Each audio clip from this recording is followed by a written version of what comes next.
सभी छात्र छात्राओं को वेद तिवारी का नमस्कार। विद्यार्थियों, मैं आज आप लोगों के सामने प्राचीन इतिहास एंशियंट हिस्ट्री की वीडियो पेश करने जा रहा हूं। यह video IAS, PCS, RO, UP police, other state exam, all one day exam आदि सभी परीक्षाओं के लिए अति महत्वपूर्ण है। इस वीडियो में आप हैंड राइटिंग नोट्स पर आधारित प्राचीन इतिहास यानी एंशियंट हिस्ट्री का अध्ययन करेंगे। यह वीडियो हिंदी मीडियम वालों के लिए बहुत ही उपयोगी होने वाली है। तो आइए वीडियो शुरू करते हैं। हर एक टॉपिक का अध्ययन हम अलग अलग पार्ट के रूप में करेंगे। तो आज पार्ट 1 यानी पहले भाग में हम पाषाण काल के बारे में पढ़ेंगे। इसमें पुरा पाषाण काल, मध्य पाषाण काल और नव पाषाण काल की महत्वपूर्ण बातों के बारे में अध्ययन करेंगे। नोट्स में सिर्फ महत्वपूर्ण बातें लिखी गई हैं जो कि आपके एग्जाम के दायरे से बहुत ही महत्वपूर्ण है। आप इस पूरी वीडियो को देखिएगा और इसमें बताई गई बातों को याद कर लीजिएगा और फिर एग्जाम दीजिएगा। फिर इसके बाद आप खुद देखिएगा आपका परिणाम कैसा रहता है। आप प्राचीन इतिहास यानी एंशियंट हिस्ट्री बहुत अच्छे से इस नोट्स के जरिए कंप्लीट कर सकते हैं। तो आइए वीडियो शुरू करते हैं।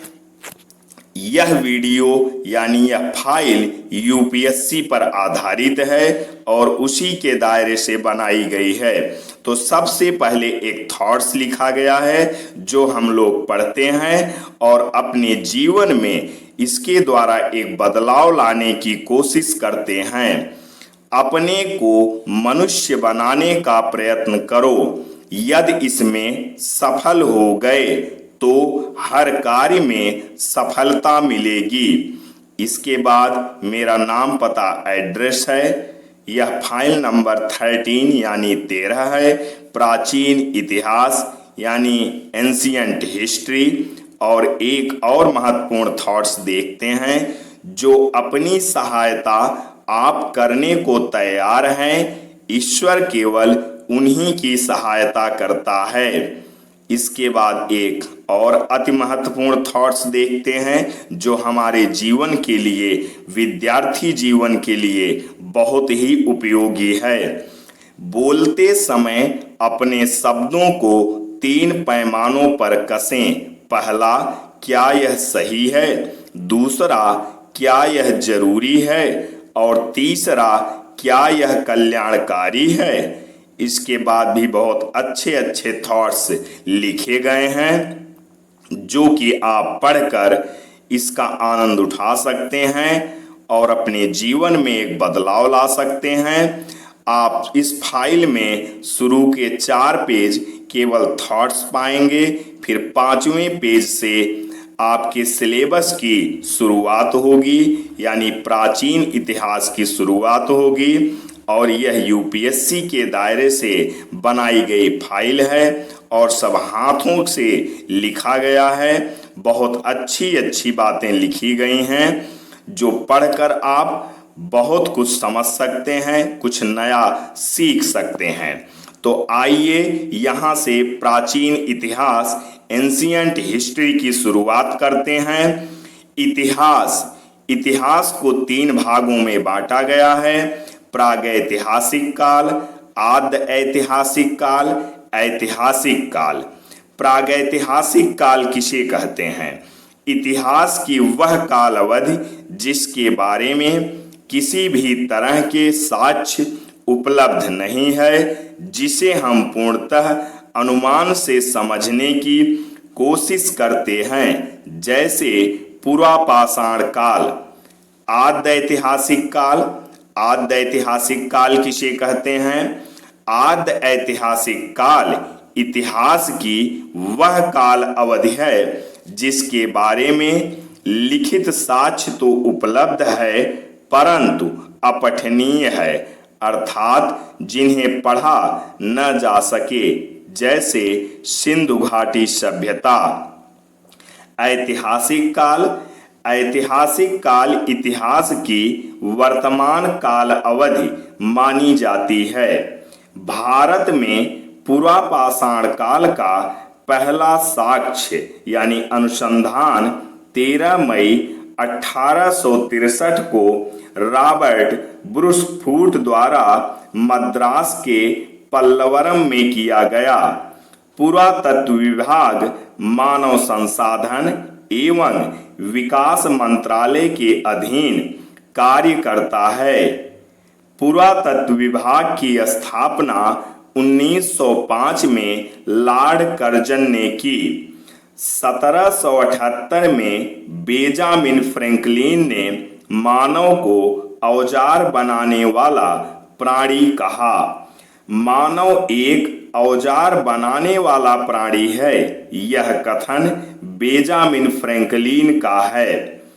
अब प्रागैतिहासिक काल को 3 भागों में बांटा गया है: पुरापाषाण काल, मध्यपाषाण काल, नवपाषाण काल।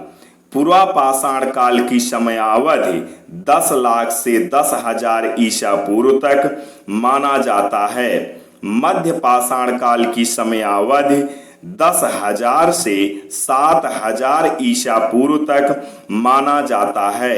नवपाषाण काल की समयावधि 7,000 से 1,000 ईसा पूर्व तक माना जाता है। पुरापाषाण काल। अब पुरापाषाण काल के बारे में कुछ महत्वपूर्ण तथ्य देखते हैं। पत्थर के बने औजारों का विकास, आवास, गुफाएं या खुला आकाश। सोहन संस्कृति। सोहन संस्कृति के बारे में कुछ महत्वपूर्ण तथ्य देखते हैं। सोहन नदी सिंधु नदी की एक छोटी सहायक नदी है।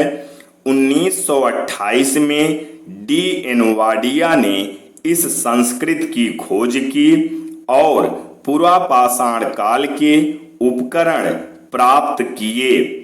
इस संस्कृति का विकास मलकपुर, चौतरा, कलार और चौमुख क्षेत्रों में है।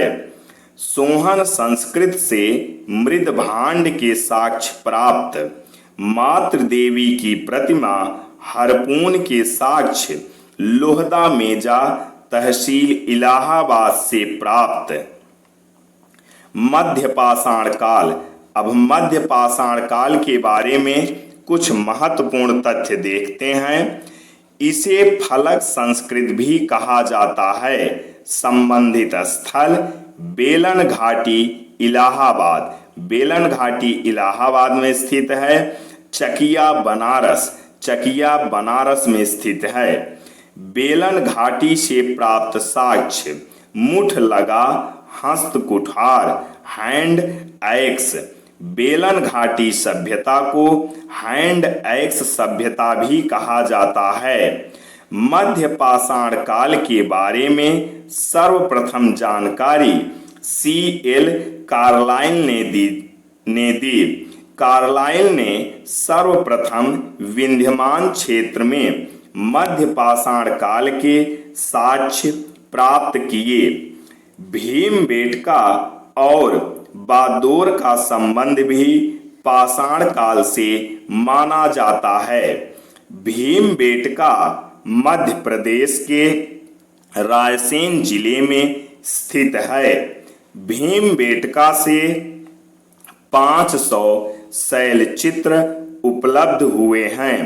इसकी खोज 1958 में B.S. वाकड़कर ने की। हथनौरा। अब हथनौरा के बारे में कुछ महत्वपूर्ण तथ्य देखते हैं। महाराष्ट्र के होशंगाबाद में स्थित है। यहाँ से होमो इरेक्टस मनुष्य की खोपड़ी के साक्ष्य मिले थे। मनुष्य का विकास एक क्रम में यहाँ पर दिखाया गया है। ऑस्ट्रेलोपिथेकस, फिर इसके बाद रामापिथेकस शिवालिक से मिले। होमो बिल्लिस, होमो erectus, Neanderthal, कोमैग्नन, Homo sapiens Hathnora से मिले।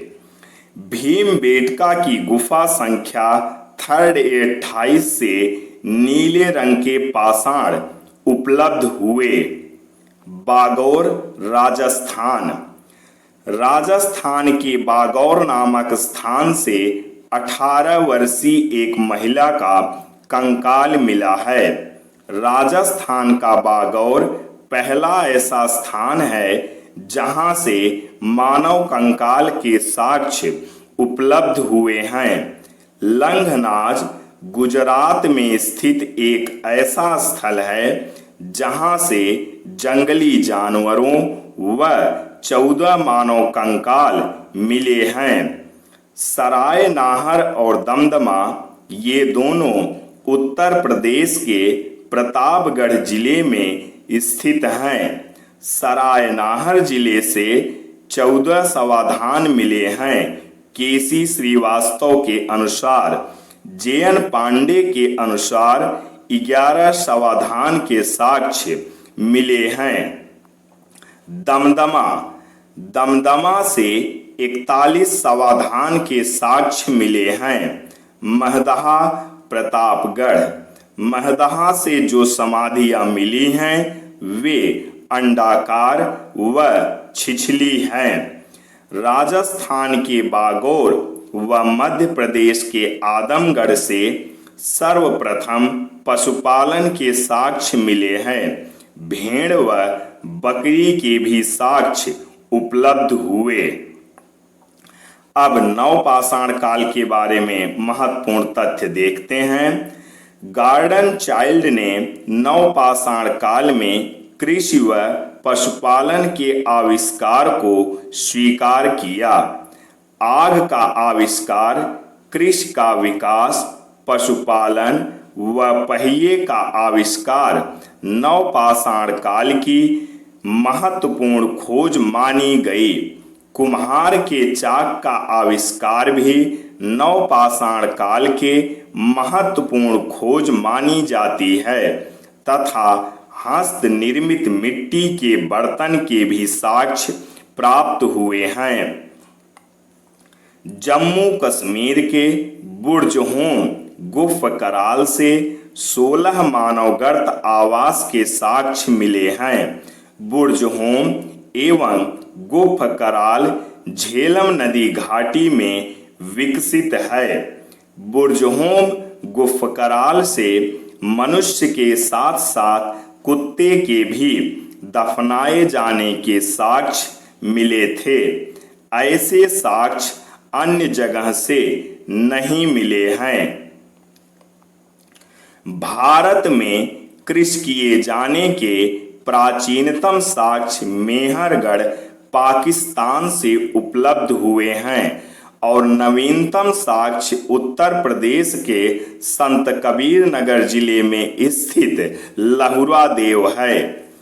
भारत में धान की खेती किए जाने के प्राचीनतम साक्ष्य कोलडिहवा से मिले हैं। कोलडिहवा उत्तर प्रदेश के इलाहाबाद जिले में स्थित है। प्राचीनतम नवपाषाणिक बस्ती मेहरगढ़। नवपाषाणिक संस्कृत का मध्य गंगा घाटी में स्थित सर्वाधिक महत्वपूर्ण स्थल चिरांद, बिहार। मध्य पाषाण काल से संबंधित स्थल मिर्जापुर, सिंगरौली, भीमबेटका, बेलन घाटी, चापनी मांडा। पुरापाषाण कालीन स्थल बेलन घाटी, सोन घाटी, पल्लवरम, अत्तिरपक्कम। ताम्रपाषाण कालीन स्थल इनाम गांव, कोलडिहवा, महगदा। पूर्व हड़प्पा कालीन स्थल मास्की, ब्रह्मगिरी, कुल्ली, तेक्कलकोट। तो विद्यार्थियों, ये था पार्ट 1 सिंधु घाटी सभ्यता। अब यहाँ से स्टार्ट होगा। पार्ट 1 में हम लोगों ने पाषाण काल यानी पूर्वा पाषाण काल, मध्य पाषाण काल और नव पाषाण काल की महत्वपूर्ण बातों के बारे में अध्ययन कर लिया है, उतना जितना एग्जाम के दायरे से महत्वपूर्ण तथ्य थे। तो अब पार्ट 2 में हम लोग सिंधु घाटी सभ्यता के बारे में पढ़ेंगे। आज बस इतना ही। जय हिंद, जय भारत, वंदे मातरम, सत्यमेव जयते।